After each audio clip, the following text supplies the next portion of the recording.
Welcome to A edu.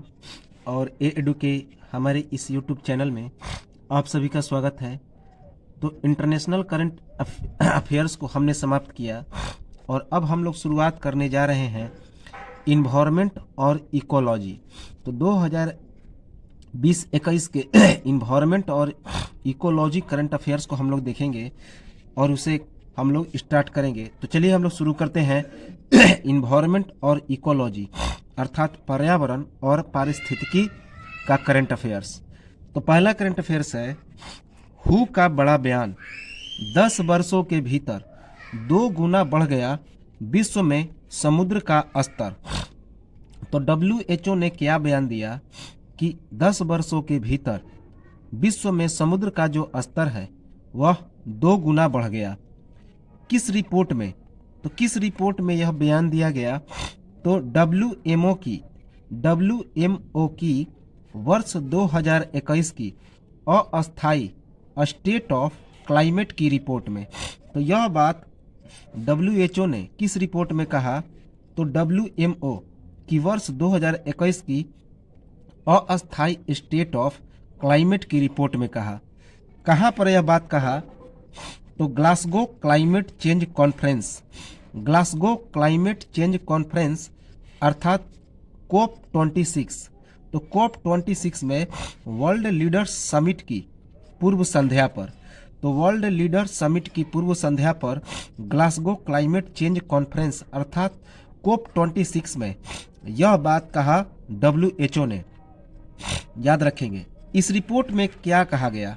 तो इस report में कहा गया कि 1993 और 2002 के बीच औसत वैश्विक समुद्र स्तर की वृद्धि 2.1 मिलीमीटर प्रति वर्ष हुई थी और 2013 और वर्ष 2021 के बीच यह वृद्धि 4.4 मिलीमीटर प्रति वर्ष थी। याद रखेंगे। तो इस रिपोर्ट में कहा गया था कि 1993 और 2002 के बीच औसत वैश्विक समुद्र स्तर की वृद्धि 2.1 मिलीमीटर प्रति वर्ष हुई थी और 2013 और वर्ष 2021 के बीच यह वृद्धि 4.4 मिलीमीटर प्रति वर्ष थी। WMO का मतलब क्या होता है? तो WMO विश्व मौसम विज्ञान संगठन, तो विश्व मौसम विज्ञान संगठन अर्थात वर्ल्ड मेटीरियोलॉजिकल साइंस ऑर्गेनाइजेशन। तो वर्ल्ड मेटीरियोलॉजिकल साइंस ऑर्गेनाइजेशन विश्व मौसम विज्ञान संगठन WMO की वर्ष 2021 की अस्थायी स्टेट ऑफ क्लाइमेट की रिपोर्ट में यह बात विश्व स्वास्थ्य संगठन ने कहा। याद रखेंगे, इंपॉर्टेंट है। अगला करंट अफेयर्स है यूनेप उत्सर्जन गैप रिपोर्ट। तो यूनेप ने उत्सर्जन गैप रिपोर्ट 2021 पेश किया। तो यूनेप उत्सर्जन गैप रिपोर्ट 2021 पेश किया। याद रखेंगे, यूनेप यह रिपोर्ट कब जारी हुआ? तो यह रिपोर्ट 26 अक्टूबर 2021 को जारी हुआ। यह जो रिपोर्ट था वह 26 अक्टूबर 2021 को जारी हुआ। इस रिपोर्ट का शीर्षक क्या था? तो इस रिपोर्ट का शीर्षक था द हीट इज ऑन। इस रिपोर्ट का शीर्षक था द हीट इज ऑन। याद रखेंगे, इंपॉर्टेंट है। यूनेप का मतलब होता है यूनाइटेड नेशंस इन्वायरमेंट प्रोग्राम, संयुक्त राष्ट्र पर्यावरण कार्यक्रम। तो यूनेप का मतलब होता है यूनाइटेड नेशन इन्वायरमेंट प्रोग्राम अर्थात संयुक्त राष्ट्र पर्यावरण कार्यक्रम। इंपॉर्टेंट है, याद रखेंगे। अगला इंपॉर्टेंट करंट अफेयर्स है, वेरी वेरी इंपॉर्टेंट, जिसके आने की संभावना प्रबल है। वर्ष 2030 तक अमेरिका में कोयले के ग्रीन हाउस गैस उत्सर्जन को पीछे छोड़ देगा प्लास्टिक। तो वर्ष 2030 तक अमेरिका में कोयले के ग्रीन हाउस गैस उत्सर्जन को पीछे छोड़ देगा प्लास्टिक। याद रखेंगे। इस रिपोर्ट को किसने जारी किया? तो रिपोर्ट को जारी करने वाला संस्थान था बेनिंगटन कॉलेज और बियॉन्ड प्लास्टिक। तो इस रिपोर्ट को जारी किया बेनिंगटन कॉलेज और बियॉन्ड प्लास्टिक। इसमें क्या अनुमान लगाया गया? तो इसमें अनुमान लगाया गया कि 232 million ton green house gas हर साल अमेरिका जारी करता है, जो 116 कोयले से चलने वाले उत्सर्जन बिजली संयंत्रों के बराबर है। तो 200 million ton green house gas हर साल अमेरिका जारी करता है, जो कि 116 टन कोयले से जलने वाले उत्सर्जन बिजली संयंत्रों के बराबर है। याद रखेंगे, इंपॉर्टेंट है। अगला very very important current affairs है, काफ़ी इंपॉर्टेंट है। आइसलैंड को मिला हवा से कार्बन डाइऑक्साइड सोखने वाला दुनिया का सबसे बड़ा संयंत्र। तो आइसलैंड को हवा से कार्बन डाइऑक्साइड सोखने वाला दुनिया का सबसे बड़ा संयंत्र प्राप्त हुआ। तो कब मिला? 8 सितंबर 2021 को। याद रखेंगे, 8 सितंबर 2021 को आइसलैंड को हवा से कार्बन डाइऑक्साइड सोखने वाला दुनिया का सबसे बड़ा संयंत्र प्राप्त हुआ। इस संयंत्र का नाम क्या है? तो इस संयंत्र का नाम है Swiss startup Climeworks AG. तो इस संयंत्र का नाम है Swiss startup Climeworks AG. Swiss startup Climeworks AG की भागीदारी किसके साथ है? तो Icelandic carbon storage firm Carbfix के साथ। याद रखेंगे कि Swiss startup Climeworks AG की भागीदारी किसके साथ है? तो Icelandic carbon storage firm Carbfix के साथ। इनके बीच जो हस्ताक्षर हुआ वह कितने वर्षों के लिए हुआ? तो 10 वर्षों के लिए।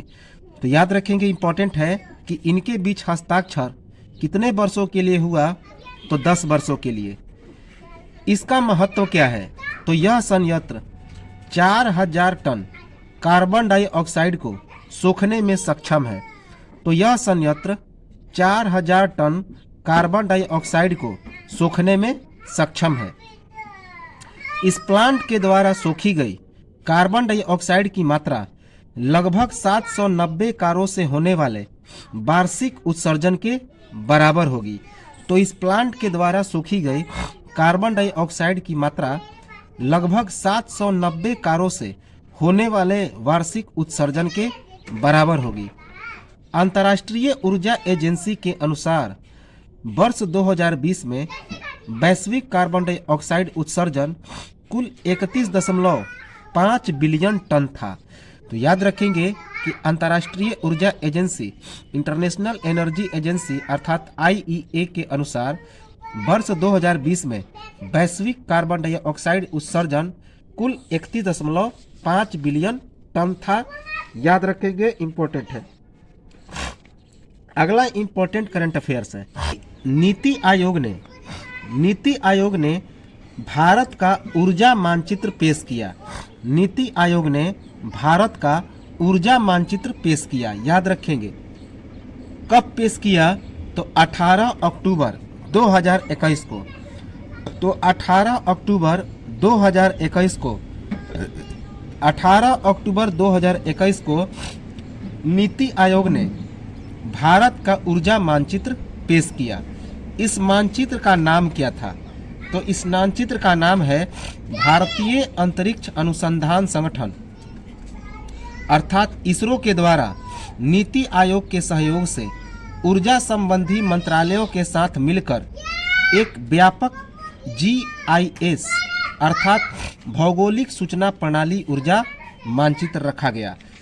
तो भारतीय अंतरिक्ष अनुसंधान संगठन अर्थात इसरो के द्वारा नीति आयोग के सहयोग से ऊर्जा संबंधी मंत्रालयों के साथ मिलकर एक व्यापक GIS अर्थात ग्लोबल इंफॉर्मेशन सिस्टम अर्थात भौगोलिक सूचना प्रणाली ऊर्जा मानचित्र नाम रखा गया। याद रखेंगे। अगला इंपॉर्टेंट करंट अफेयर्स है। अंतर्राष्ट्रीय ऊर्जा आयोग ने भारत को पूर्णकालिक सदस्य बनाने हेतु आमंत्रित किया। तो अंतर्राष्ट्रीय ऊर्जा आयोग ने भारत को पूर्णकालिक सदस्य बनाने के लिए आमंत्रित किया। यह बात किसने कहा? तो हरदीप सिंह सूरी ने। यह बात कहा हरदीप सिंह सूरी ने। याद रखेंगे, इंपॉर्टेंट है। इसकी घोषणा कब हुई? तो 11 अक्टूबर 2021 को। इसकी घोषणा 11 अक्टूबर 2021 को हुई। क्या कारण था? इसका कारण था कि भारत दुनिया का तीसरा सबसे बड़ा ऊर्जा उपभोक्ता है। तो इसी कारण अंतर्राष्ट्रीय ऊर्जा आयोग ने भारत को पूर्णकालिक सदस्य बनाने हेतु आमंत्रित किया। क्यों? क्योंकि भारत दुनिया का तीसरा सबसे बड़ा ऊर्जा उपभोक्ता है, एनर्जी कंज्यूमर है। इस समय भारत का सामरिक तेल भंडार अपनी जरूरत के 9.5 दिनों के बराबर है। तो याद रखेंगे कि इस समय भारत का सामरिक तेल भंडार अपनी जरूरत के 9.5 दिनों के बराबर है। भारत का क्या लक्ष्य है? तो भारत का लक्ष्य है 2030 तक अपनी ऊर्जा उपभोग का 40% नवीकरणीय स्रोतों के द्वारा प्राप्त करने का लक्ष्य है तथा साल 2022 तक 100 गीगावाट सौर ऊर्जा संयंत्र को लगाना भारत का लक्ष्य है। तो भारत का लक्ष्य है 2030 तक अपनी ऊर्जा उपभोग का 40% नवीकरणीय स्रोत के द्वारा प्राप्त करने का लक्ष्य है तथा साल 2022 तक 100 गीगावाट सौर ऊर्जा संयंत्र लगाने का लक्ष्य है। अब हम लोग थोड़ा सा अंतर्राष्ट्रीय ऊर्जा आयोग अर्थात इंटरनेशनल एनर्जी कमीशन के बारे में देखते हैं। आईईसी, ये आईईसी है। तो आईईसी अर्थात इंटरनेशनल एनर्जी कमीशन, अंतर्राष्ट्रीय ऊर्जा आयोग, तो इसकी स्थापना कब हुई थी? तो 1974 में। इसकी स्थापना 1974 में हुई थी, 1973 के तेल संकट के बाद। तो इसकी स्थापना 1974 में हुई थी, 1973 के तेल संकट के बाद। इसमें कितने सहयोगी देश हैं? तो 4। तो आईईसी के 4 सहयोगी देश हैं और सदस्य देश कितने हैं? तो 30। तो 30 सदस्य देश और 4 सहयोगी देश हैं। अंतर्राष्ट्रीय ऊर्जा आयोग। अगला इंपॉर्टेंट करंट अफेयर्स है, very very important. Centre for oldest ice exploration. Centre for oldest ice exploration Antarctica में शुरू हुए सबसे पुरानी बर्फ की खोज। तो अंटार्कटिका में सबसे पुरानी बर्फ की खोज की शुरुआत हुई। इस खोज के नेतृत्वकर्ता कौन है? तो इस खोज के नेतृत्वकर्ता है ओरेगन स्टेट यूनिवर्सिटी। कहाँ पे है? अंटार्कटिका। तो ओरेगन स्टेट यूनिवर्सिटी अंटार्कटिका ने इस खोज की शुरुआत की है। इसका वित्त पोषण कहाँ से मिलेगा? तो राष्ट्रीय विज्ञान फाउंडेशन के द्वारा। तो राष्ट्रीय विज्ञान foundation, national science foundation, NSF के द्वारा इसका वित्त पोषण किया जाएगा। इसका नाम क्या है? तो कोल्डेक्स। तो कोल्डेक्स नामक एक बर्फ अन्वेषण केंद्र की स्थापना की जाएगी। तो वहाँ पर कोल्डेक्स नामक एक बर्फ अन्वेषण की स्थापना की जाएगी। याद रखेंगे, इम्पोर्टेंट है। अगला करंट अफेयर्स है जलवायु परिवर्तन पर अमेरिका की खुफिया रिपोर्ट में 11 चिंताजनक देशों में से भारत एक है। तो जलवायु परिवर्तन पर अमेरिका ने एक खुफिया रिपोर्ट जारी किया जिसमें 11 चिंताजनक देश शामिल हैं और उसमें भारत को भी शामिल किया गया है। तो याद रखेंगे कि 11 चिंताजनक देशों में भारत भी शामिल है। किस रिपोर्ट में इसे जारी किया गया? तो ग्लासगो में 26वें संयुक्त राष्ट्र जलवायु परिवर्तन सम्मेलन अर्थात कोप 26 के पहले जलवायु परिवर्तन के रिपोर्ट में यह बात कही गई। तो ग्लासगो में 26वें संयुक्त राष्ट्र जलवायु परिवर्तन सम्मेलन अर्थात कोप 26 के पहले जलवायु परिवर्तन के रिपोर्ट में यह क्या कहा गया कि अमेरिका ने जलवायु परिवर्तन पर 11 चिंताजनक देशों में से भारत को भी शामिल किया है। याद रखेंगे। अगला इंपॉर्टेंट करंट अफेयर्स है, वेरी वेरी इंपॉर्टेंट, काफ़ी इंपॉर्टेंट है कि जापान के माउंट एसो में विस्फोट हुआ। जापान के माउंट एसो में विस्फोट हुआ। याद रखेंगे यह विस्फोट कब हुआ, तो 20 अक्टूबर 2021 को। यह विस्फोट 20 अक्टूबर 2021 को हुआ। इसके घोषणाकर्ता कौन थे, तो इसके घोषणा जापान मौसम विज्ञान एजेंसी JMA ने। तो इसकी घोषणा किसने की, तो जापान मौसम विज्ञान एजेंसी JMA ने इसकी घोषणा की। माउंट एसो का क्षेत्र कहाँ पे है, तो दक्षिण पश्चिम जापान का क्यूशू क्षेत्र। तो माउंट एसो कहाँ पर स्थित है, दक्षिण पश्चिम जापान के क्यूशू क्षेत्र में।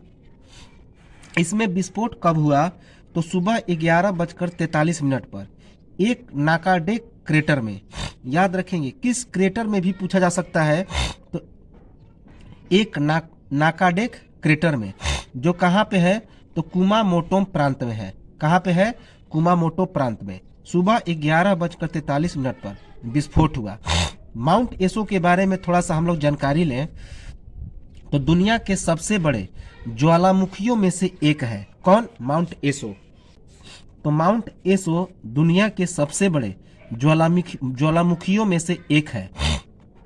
यह माउंट एसो जापान का सबसे बड़ा सक्रिय ज्वालामुखी है। तो माउंट एसो जापान का सबसे बड़ा सक्रिय ज्वालामुखी है। समुद्र तल से इसकी चोटी की ऊंचाई 1592 मीटर है। याद रखेंगे कि माउंट एसो की समुद्र तल से इसकी चोटी की ऊंचाई 1592 मीटर है। यह किस राष्ट्रीय उद्यान में स्थित है, तो कुजो राष्ट्रीय उद्यान में यह स्थित है, माउंट एसो। याद रखेंगे, इंपॉर्टेंट है। अगला करंट अफेयर्स है जलवायु परिवर्तन क्रम। जलवायु परिवर्तन क्रम जारी किया गया, जिसमें अफ्रीका के दुर्लभ ग्लेशियर जल्द ही हो जाएंगे गायब। तो इसमें क्या कहा गया है कि अफ्रीका के दुर्लभ ग्लेशियर जल्द ही गायब हो जाएंगे। याद रखेंगे, इंपॉर्टेंट है। अगला करंट अफेयर्स है वेरी वेरी इंपॉर्टेंट। भारत और ब्रिटेन ने स्वच्छ ऊर्जा परिवर्तन अभियान की योजना बनाई। तो भारत और ब्रिटेन ने स्वच्छ ऊर्जा परिवर्तन अभियान की योजना बनाई। इसमें वार्ता किसके किसके बीच हुआ, तो भारत के केंद्रीय विद्युत, नवीन और नवीकरणीय ऊर्जा मंत्री RK सिंह अर्थात राजकुमार सिंह और ब्रिटेन के व्यापार, ऊर्जा और औद्योगिक रणनीति सचिव क्वांसी क्वार्टंग के बीच। याद रखेंगे, तो यह जो वार्ता हुई इस स्वच्छ ऊर्जा परिवर्तन अभियान के लिए, तो यह वार्ता किसके किसके बीच हुई, तो भारत के केंद्रीय विद्युत, नवीन और नवीकरणीय ऊर्जा मंत्री RK सिंह तथा ब्रिटेन के व्यापार, ऊर्जा और औद्योगिक रणनीति सचिव क्वासी क्वार्टेंग के बीच। यह वार्ता यह तीसरी भारत यूके ऊर्जा विकास साझेदारी के लिए मंत्री स्तरीय ऊर्जा वार्ता थी। तो यह ऊर्जा वार्ता तीसरी भारत यूके ऊर्जा विकास साझेदारी के लिए वार्ता थी। याद रखेंगे, तीसरी वार्ता थी। अगला इंपॉर्टेंट करंट अफेयर्स है भारत सरकार ने रखा वन संरक्षण अधिनियम में बदलाव। तो भारत सरकार ने वन संरक्षण अधिनियम में बदलाव के लिए प्रस्ताव रखा। याद रखेंगे, इस प्रस्ताव के अनुसार राज्य सरकारों के द्वारा वर्ष 1996 तक सूचीबद्ध माने गए वनों को वन भूमि माना जाता रहेगा। याद रखेंगे, तो इस प्रस्ताव में क्या कहा गया है, इस प्रस्ताव में कहा गया है कि राज्य सरकारों के द्वारा 1996 तक सूचीबद्ध माने गए वनों को वन भूमि माना जाता रहेगा। केंद्र के द्वारा वन कानूनों को उदार बनाने के लिए वन संरक्षण अधिनियम 1980 में संशोधन का प्रस्ताव दिया गया है। याद रखेंगे कि केंद्र के द्वारा वन कानूनों को उदार बनाने के लिए वन संरक्षण अधिनियम 1980 में संशोधन का प्रस्ताव दिया गया है। इसके संशोधनकर्ता कौन है, तो पर्यावरण, वन और जलवायु मंत्रालय MOEFCC। तो इसके संशोधनकर्ता है पर्यावरण, वन और जलवायु मंत्रालय MOEFCC। याद रखेंगे, इंपॉर्टेंट है। इस प्रस्ताव में यह भी कहा गया कि वृक्षारोपण और वनीकरण को प्रोत्साहित करके यह संशोधन लकड़ी और लकड़ी के डेरिवेटिव के आयात के लिए विदेशी मुद्रा के प्रवाह को लगभग 45,000 करोड़ रुपए कम कर देगा। याद रखेंगे कितना, तो 45,000 करोड़। पृथ्वी के सबसे बड़े सक्रिय ज्वालामुखियों में से एक किलाउआ हवाई के बड़ी द्वीप में उगल रहा है आग। तो पृथ्वी के सबसे बड़े सक्रिय ज्वालामुखियों में से एक किलाउआ हवाई के बड़ी द्वीप में उगल रहा है आग। इसका विस्फोट कब हुआ, तो 30 सितंबर 2021 को। इसका विस्फोट 30 सितंबर 2021 को हुआ। कहाँ पे, तो हलय मोमऊ क्रेटर में। हलय मोमऊ क्रेटर में, याद रखेंगे।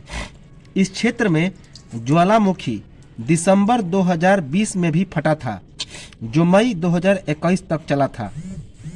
तो इस क्षेत्र में अर्थात हवाई में ज्वालामुखी दिसंबर 2020 में भी आया था, जो मई 2021 तक चला था। 2018 में किलाउआ ज्वालामुखी का विस्फोट सदियों में सबसे बड़ा विस्फोट था। तो 2018 ईस्वी में किलाउआ ज्वालामुखी में विस्फोट आया था, जो कि सदियों का सबसे बड़ा विस्फोट था। अगला इंपॉर्टेंट करंट अफेयर्स है कि वायु प्रदूषण से निपटने के लिए WHO की नई गाइडलाइन जारी की गई है। तो वायु प्रदूषण से निपटने के लिए WHO ने नई गाइडलाइन जारी की है। नए मानकों के हिसाब से पूरा भारत क्या है, तो प्रदूषित है। तो इस गाइडलाइन के अनुसार नए मानकों के हिसाब से पूरा भारत ही क्या है, तो प्रदूषित है। यह गाइडलाइन कब जारी किया गया, तो 22 सितंबर 2021 को। तो यह गाइडलाइन 22 सितंबर 2021 को जारी किया गया। इस गाइडलाइन का नाम क्या है, तो इस गाइडलाइन का नाम है संशोधित वायु गुणवत्ता गाइडलाइन। तो इस गाइडलाइन का नाम है संशोधित वायु गुणवत्ता गाइडलाइंस। इसका मुख्य उद्देश्य क्या है, तो इसका मुख्य उद्देश्य है वायु प्रदूषकों के स्तर को कम करना। वायु प्रदूषकों के स्तर को कम करना और वायु प्रदूषण से होने वाले खतरों को कम करना। तो इसका मुख्य उद्देश्य है वायु प्रदूषकों के स्तर को कम करना और वायु प्रदूषण से होने वाले खतरों को कम करना।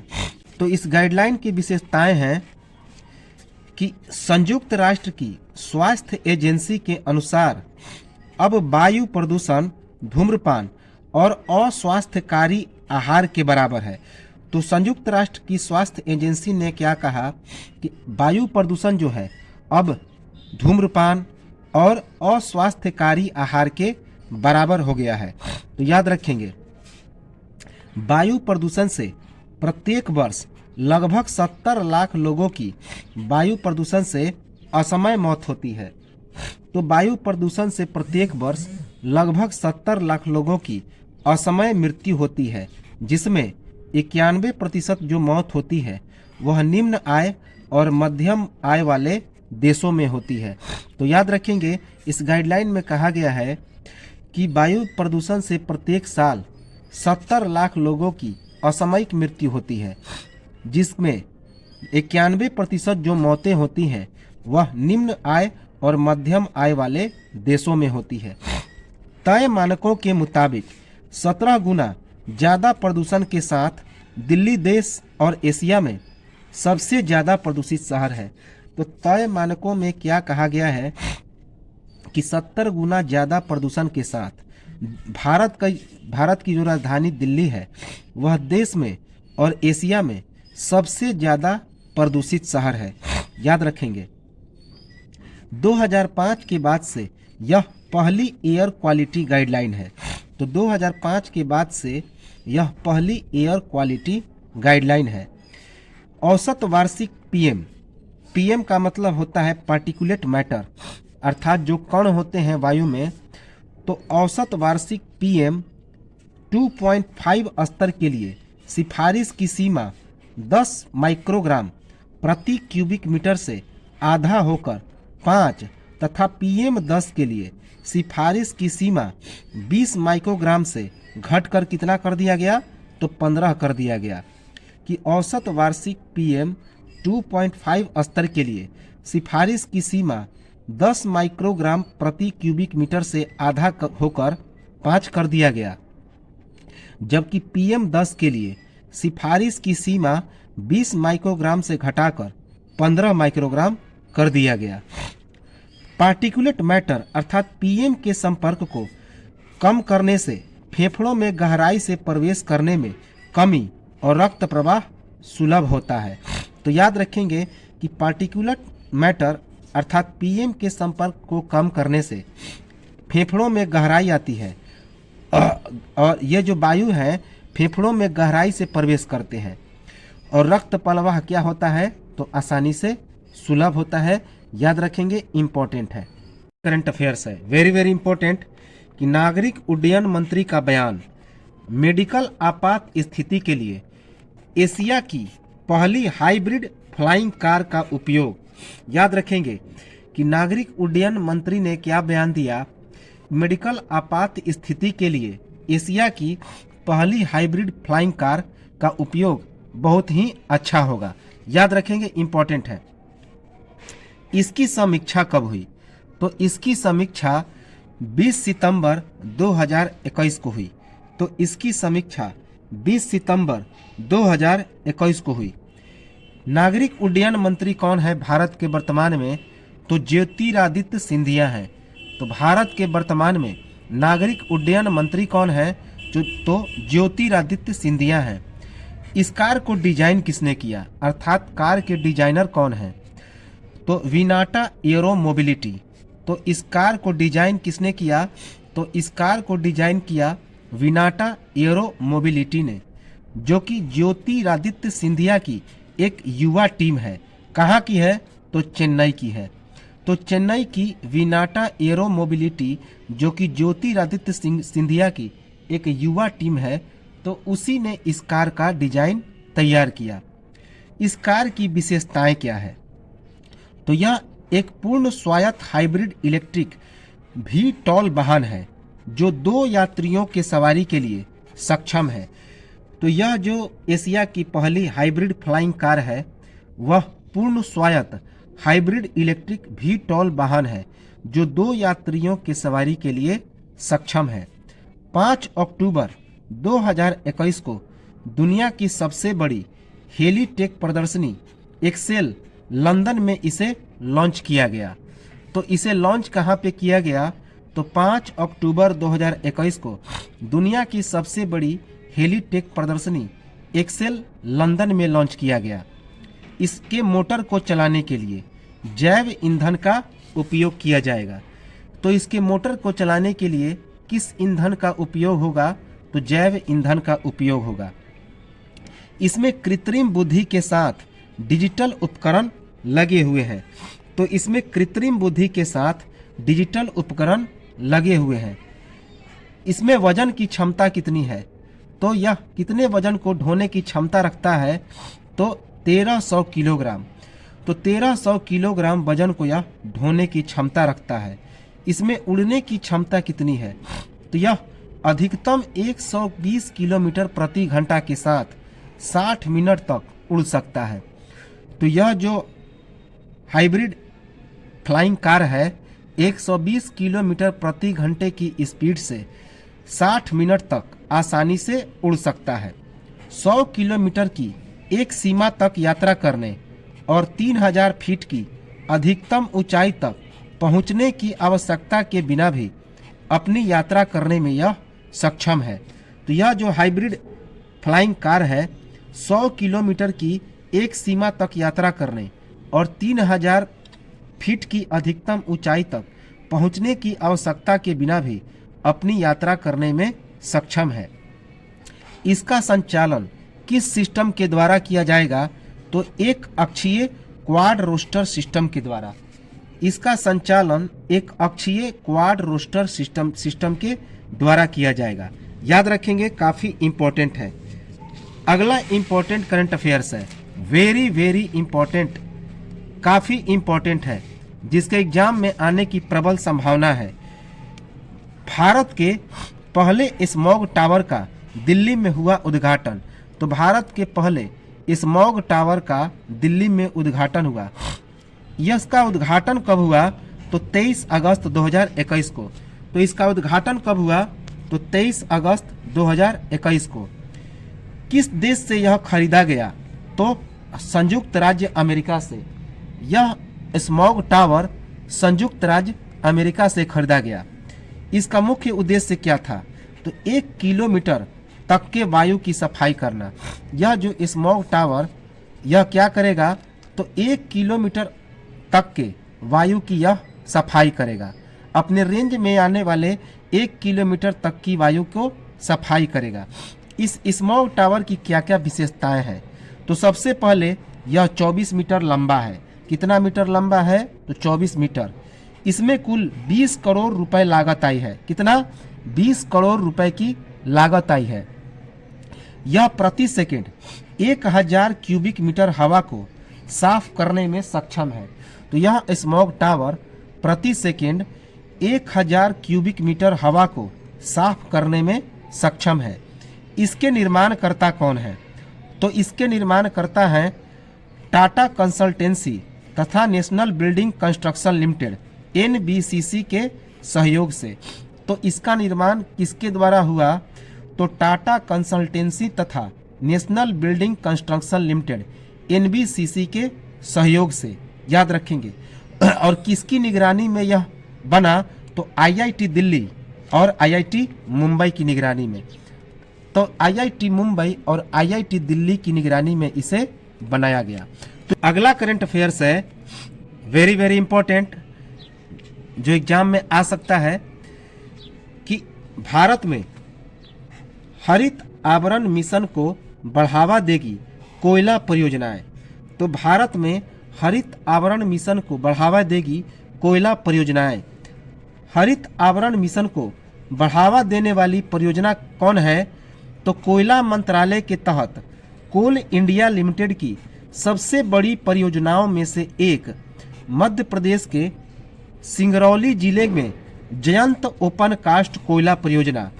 तो हरित आवरण मिशन को बढ़ावा देने वाली परियोजना जो है वह कौन है? तो कोयला मंत्रालय के तहत कोल इंडिया लिमिटेड की सबसे बड़ी परियोजनाओं में से एक मध्य प्रदेश के सिंगरौली जिले में जयंत ओपन कास्ट कोयला परियोजना।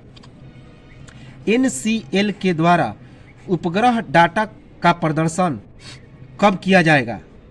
तो इस NCL के द्वारा उपग्रह डाटा का प्रदर्शन किया गया, जिसके अनुसार पूर्व खनन वन कवर की तुलना में अधिक ग्रीन कवर की जानकारी प्राप्त होगी।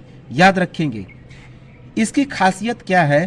तो पूर्व खनन वन क्षेत्र लगभग 1180 हेक्टेयर था और अब यह 2020 के लिए उपग्रह डाटा के आधार पर भूमि सुधार रिपोर्ट के अनुसार बढ़कर 1419 हेक्टेयर हो गया, जो जयंत परियोजना के कुल पट्टा क्षेत्र का लगभग 45% है। याद रखेंगे, इंपॉर्टेंट है। इस खदान के बंद होने के बाद 2600 हेक्टेयर से अधिक क्षेत्र को हरित आवरण के तहत कवर करने का लक्ष्य है, जो पूर्व खनन चरण के दोगुने से अधिक के बराबर है। याद रखेंगे। अब हम लोग थोड़ा सा जयंत ओपन कास्ट कोयला परियोजना के बारे में स्टैटिक जीके देखें तो इस खनन की शुरुआत कब से हुई? तो 1975 से 1976 में।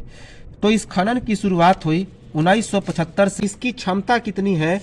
तो 2000 मेगावाट। इसका क्षेत्रफल कितना है? तो 3200 हेक्टेयर।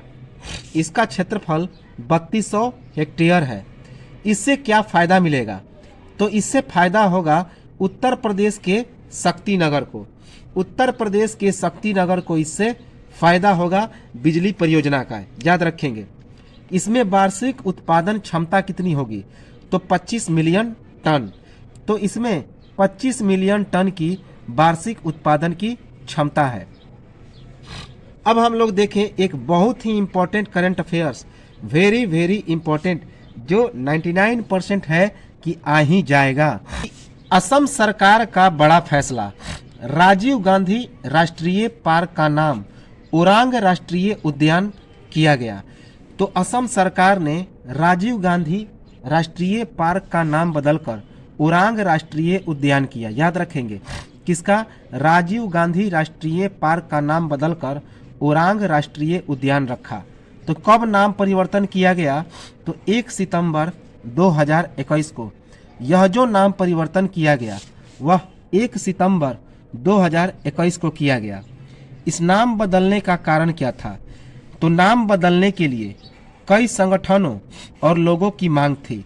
तो कई संगठन और लोगों ने इसके नाम बदलने के लिए मांग कर रखी थी, इसी कारण इसका नाम बदल दिया गया। ओरंग क्या है, तो चाय बागान से जुड़ी एक जनजाति है। तो ओरांग क्या है, तो चाय के बागान से जुड़ी एक जनजाति है। अब हम लोग थोड़ा सा ओरांग राष्ट्रीय उद्यान के बारे में स्टैटिक जीके देखें तो इसको अभयारण्य के रूप में कब स्थापित किया गया था, तो 1985 में। 1985 ईस्वी में ओरांग राष्ट्रीय उद्यान को अभयारण्य के रूप में स्थापित किया गया, जबकि राष्ट्रीय उद्यान के रूप में इसकी स्थापना कब हुई, तो 13 अप्रैल 1999 को। तो 1985 में ओरांग राष्ट्रीय उद्यान को अभयारण्य के रूप में स्थापित किया गया, जबकि 13 अप्रैल 1999 को इसे राष्ट्रीय उद्यान के रूप में स्थापित किया गया। 2001 में तरुण गोगोई सरकार के द्वारा राष्ट्रीय उद्यान के रूप में इसका निर्माण किया गया था। तो 2001 में गोगोई सरकार के द्वारा इसे राष्ट्रीय उद्यान के रूप में परिवर्तित किया गया था। इस ओरांग राष्ट्रीय उद्यान की स्थिति क्या है, अर्थात यह कहाँ पर स्थित है, तो असमेक दरांग और सोनितपुर जिले में ब्रह्मपुत्र नदी के उत्तरी तट पर। तो यह ओरांग राष्ट्रीय उद्यान असमेक दरांग और सोनितपुर जिले में ब्रह्मपुत्र नदी के उत्तरी तट पर स्थित है। इसका क्षेत्रफल कितना है, तो 79.28 स्क्वायर किलोमीटर, तो 79.28 वर्ग किलोमीटर क्षेत्र में यह फैला हुआ है। इसमें कौन कौन से वन्य जीव पाए जाते हैं, तो भारतीय गेंडा, पिग्मी हॉग, एशियाई हाथी, जंगली जल भैंस, रॉयल बंगाल टाइगर। गेंडों का एकमात्र गढ़ है। यह ओरांग राष्ट्रीय उद्यान गेंडों का एकमात्र गढ़ है तथा रॉयल बंगाल टाइगर्स यहाँ पर सबसे अधिक है। तो भारतीय गेंडा, पिग्मी हॉग, एशियाई हाथी, जंगली जल भैंस, रॉयल बंगाल टाइगर, ये सभी जीव यहाँ पे पाए जाते हैं ओरांग राष्ट्रीय उद्यान में। और यह ओरांग राष्ट्रीय उद्यान गेंडों का एकमात्र गढ़ है तथा यहाँ पर रॉयल बंगाल टाइगर सबसे अधिक पाए जाते हैं। मूल रूप से इसका नाम 1992 में राजीव गांधी के नाम पर रखा गया था। तो इसका मूल रूप से नाम किसके नाम पर रखा गया, तो राजीव गांधी के नाम पर 1992 में रखा गया था। याद रखेंगे, इम्पोर्टेंट है। तो ये तो था हमारा इन्वायरमेंट और इकोलॉजी करंट अफेयर्स 2021। अगले वीडियो में इसे कंटिन्यू करेंगे, तो इसे बार बार रिपीट करके सुनते और देखते रहें और ये चीज़ें आसानी से याद हो जाएंगी। तो मिलते हैं हम लोग अगले वीडियो में। लाइक, सब्सक्राइब, कमेंट करते रहें। तब तक नमस्कार, जय हिंद।